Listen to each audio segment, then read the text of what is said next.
এই ছবিটা বেশ কিছুদিন আগের আঁকা আর এভাবে এঁকে ছবিটা রেখে দেওয়া ছিল, তাই আজ হঠাৎ চোখে পড়তে ভাবলাম এটাকে কমপ্লিট করা যাক। তবে এই মা সরস্বতী ছবিটা যেদিন আমি কমপ্লিট করেছি ঠিক তার পরের দিনই ছিল সরস্বতী পূজা, এই জন্য ভিডিওটা দিতেও একটু দেরি হয়ে গেছে। তো যাই হোক, মনে যখন ছিল না তখন কি আর করার, তাই প্রথমত এটাকে আমি পদ্মটা কালার করে নিয়েছি। পদ্ম পাপড়ি বর্ডারে রেড কালার এবং মাঝের অংশগুলোকে ডিপ পিঙ্ক ও লাইট পিঙ্ক দিয়ে কভার করে দিয়েছি।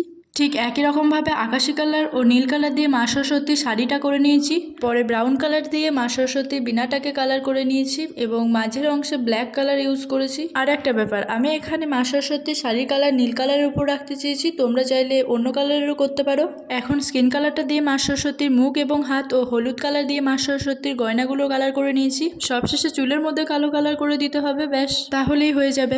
এরকম ভাবে রুল দিয়ে চারিদিকের বর্ডারগুলো বুলিয়ে দিলে দেখতে একটু ভালো লাগে। সবশেষে মা সরস্বতীর চোখও কমপ্লিট হয়ে গেছে। ছবিটা ভালো লাগলে সাবস্ক্রাইব করে দিও।